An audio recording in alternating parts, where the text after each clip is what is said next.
அனைவருக்கும் வணக்கம் நண்பர்களே. நமது துலாம் ராசி சுவாதி நட்சத்திரம் நண்பர்களுக்கு ஆகஸ்ட் மாத ராசி பலன் எப்படி இருக்கும் என்பதை பார்ப்போம்.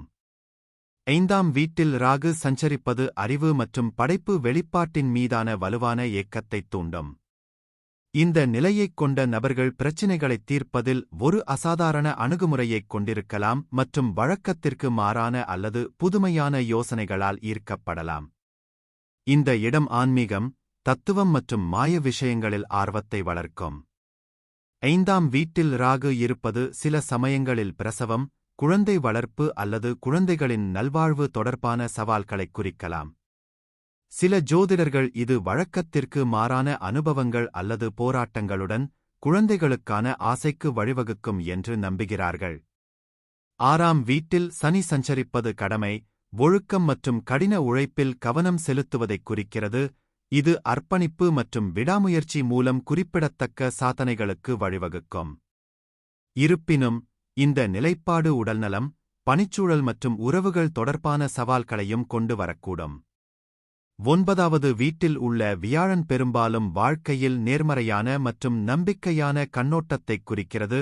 ஒருவரின் சொந்த திறன்களில் வலுவான நம்பிக்கை மற்றும் புத்திசாலித்தனமான முடிவுகளை எடுக்கும் போக்கு. 9வது வீட்டில் வியாழன் இருப்பதை, மற்ற கிரகங்களின் நிலைகள் மற்றும் அவற்றின் தாக்கங்களைக் கணக்கில் எடுத்துக்கொண்டு முழு பிறப்பு விளக்கப்படத்தின் சூழலுக்குள் கருத்தில் கொள்ள வேண்டும். 11ஆம் இடத்தில் உள்ள கேது ஆன்மீக வளர்ச்சிக்கான விருப்பத்தையும் முற்றிலும் பொருள்சார் இலக்குகளிலிருந்து விலகலையும் வளர்க்கலாம். 11ஆம் இடத்தில் உள்ள கேது ஊடகம், நடிப்பு அல்லது கலை வெளிப்பாடு போன்ற படைப்புத் துறைகளில் திறமையைக் குறிக்கலாம்.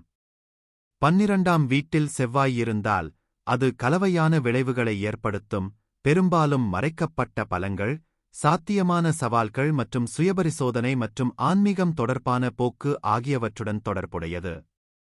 இது வலுவான காம உணர்வு, எதிரிகளுடன் மோதலுக்கான சாத்தியம் மற்றும் செலவுகள் மற்றும் கடன்களுக்கான நாட்டம் ஆகியவற்றைக் குறிக்கலாம், குறிப்பாக செவ்வாய் பலவீனமாக இருந்தால்.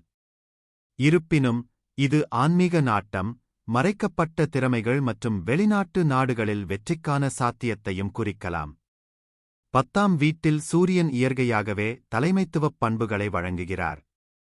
தனிநபர்கள் மற்றவர்களை பாதிக்க, நிர்வகிக்க மற்றும் வழிநடத்தக்கூடிய பாத்திரங்களால் ஈர்க்கப்படலாம். 10ஆம் வீட்டில் சூரியன் இருந்தால், அந்த நபர் தனது சாதனைகள் மற்றும் பங்களிப்புகளுக்காக மதிக்கப்படுவார், அங்கீகரிக்கப்படுவார் என்று அர்த்தம்.